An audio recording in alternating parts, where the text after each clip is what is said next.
Bonjour à tous et bienvenue. Aujourd'hui, on plonge au cœur d'une discipline absolument essentielle pour la traduction spécialisée, la terminologie. Dans un monde où le contenu technique, scientifique, juridique explose littéralement, maîtriser la terminologie, ce n'est plus une option, c'est une véritable nécessité. On dit souvent que c'est la pierre angulaire de la traduction spécialisée. J'aime beaucoup cette image, parce que c'est exactement ça. C'est vraiment le socle, la fondation sur laquelle on va construire la clarté, la précision et la cohérence de tout un projet. L'objectif de cette présentation, c'est simple. C'est de faire en sorte que la recherche terminologique devienne un réflexe, quelque chose de fluide et d'efficace dans le processus de traduction. Alors, pour y voir clair, on va avancer en 3 temps. D'abord, on va définir précisément de quoi on parle, histoire d'avoir les idées claires. Ensuite, on va explorer 2 grands courants de pensée qui animent le domaine, vous allez voir, c'est assez intéressant. Et enfin, on verra pourquoi tout ça est crucial pour la qualité du travail, mais aussi, pour sa rentabilité. Allez, c'est parti, on entre dans le vif du sujet. La toute première étape, c'est de bien distinguer les concepts de base qui structurent cette discipline. Faut qu'on parle le même langage. Ce qu'il faut bien retenir, c'est ce trio. Pensez-y comme un processus logique. D'abord, il y a la terminologie.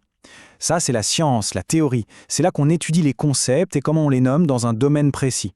Ensuite, on passe à l'action avec la terminographie. Là, c'est la pratique. On compile, on collecte, on vérifie et on organise les termes dans des glossaires ou des bases de données. Et enfin, pour nous aider dans tout ça, il y a la terminotique. Ça, c'est l'ensemble des outils informatiques qui rendent le travail efficace, de la recherche à la gestion. Donc on a la théorie qui guide la pratique et les outils qui la rendent possible. Logique, non ? Bon, maintenant que les bases sont posées, on arrive à un point super intéressant. Parce que non, ce domaine n'est pas tout plat, tout lisse. En fait, il est traversé par un débat passionnant entre 2 grandes approches. D'un côté, on a l'approche historique, l'approche normative.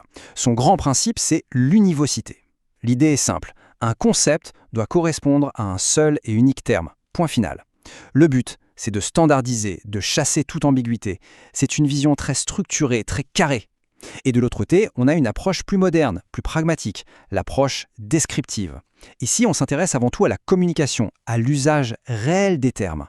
On observe comment les experts parlent vraiment entre eux et on accepte que la langue est vivante, qu'elle est flexible et qu'elle varie. Alors, la question c'est, quelle approche choisir ? Eh bien, en réalité, on n'a pas à choisir un camp. Le rôle du traducteur aujourd'hui, c'est justement de savoir naviguer entre ces 2 mondes. Il faut comprendre la norme, la règle, pour garantir la clarté.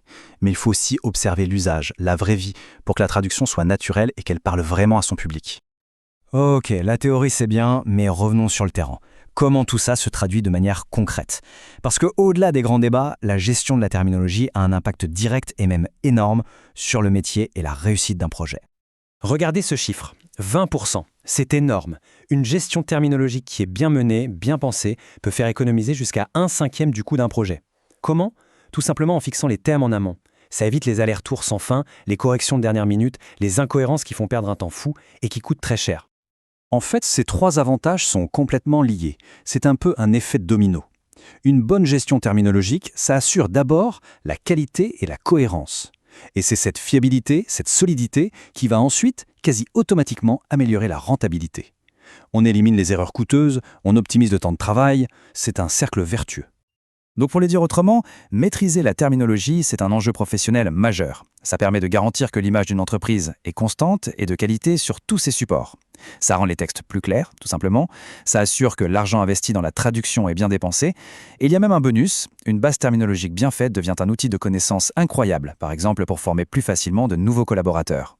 En résumé, s'il fallait définir la terminologie en une seule phrase, ce serait sans doute celle-là. C'est une discipline qui marie le meilleur des 2 mondes, d'un côté la rigueur et la clarté de l'approche normative, et de l'autre la souplesse et la pertinence de l'approche descriptive.